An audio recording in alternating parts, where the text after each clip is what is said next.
À la dérive sur l'océan Pacifique pendant un an, il est finalement rentré chez lui, au Salvador. José Salvador Alvarenga, un pêcheur de requins, était tellement ému et sous le choc qu'il n'a pu dire un mot à la presse à son arrivée dans sa patrie. L'homme de 37 ans affirme s'être perdu en mer en décembre 2012 et avoir dérivé depuis, mangeant du sang de tortues, des oiseaux et des poissons pêchés à main nue.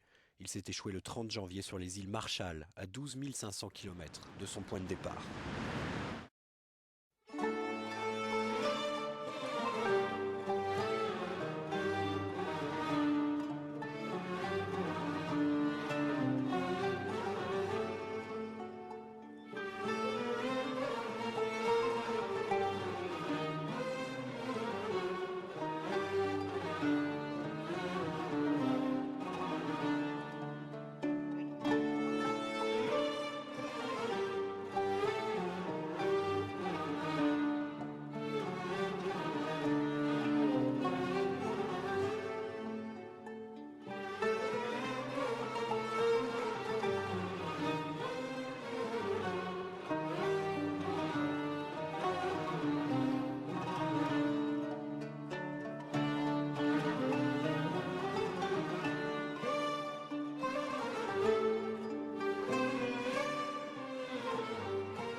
Well, Elizabeth I followed her father Henry VIII.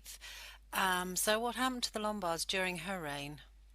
Well, it appears that they had got their feet under the table during the reign of Henry, and they created what we now call the British East India Company, and that was their first huge step forward. And this company meant tremendous growth around the world, and eventually the company controlled the lives of about a fifth of the world's population. So what we see in the reign of Elizabeth I, and again she was very loyal to our country, but nevertheless this system had got somehow under the surface of everything. And we see the East India Company emerging, and with that comes the takeover of the British establishment, the control of our armed forces, the control through intelligence services which were run from Switzerland, from Geneva, the Royal Society which came directly from this Lombard period, control of the banks, and then an attempted control of the monarchy. So if we take the banks, first of all, we now have a Bank of England which has been a tremendous servant to the nation. That doesn't stop us saying, however, that when it began, it was founded by the Lombards. They moved their banking arrangements to Geneva, then to Holland, and then across the Channel to England. And when the bank was opened, it was opened by 7 bankers, which is quite significant in some ways because we'll mention that again. They introduced into our country the first issues of paper money, and with that came a national debt. So in 4 years the debt rose from 1.6 million to approximately 16 million, which of course in those days was pretty disastrous. So what we begin to see is the gradual takeover of the nation, and it's worth knowing that these bankers, just like ivy creeps somewhere, found their way into just about every aspect of the nation, including into the big houses and into society in general. Going back to the East India Company, many people think of this as a Victorian setup, but you're saying that it actually goes back to Elizabeth I. So can you fill us in on the origins of this organisation? Well, yes, I can. We're talking about a financial invasion of just about everything you can think about, from banks to royalty to everything.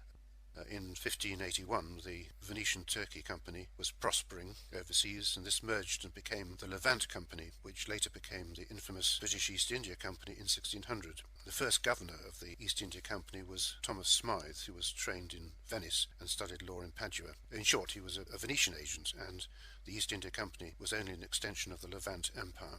So was our military used to gain land and assets for the East India Company rather than actually serving the national interest? Well, the East India Company was allowed to produce its own army and navy, and did so, and the result was an army and navy rather larger than the one that belonged to Britain. But just as there were many very good people attached to the British East India Company and many loyal people, so this subversion went right the way through into the Foreign Office, which they largely controlled, as I say, into the intelligence services. So yes, effectively, we had an army and a navy that was working for the bankers who enjoyed looting and enslaving and opium dealing, and we're not really dealing with anything very honourable.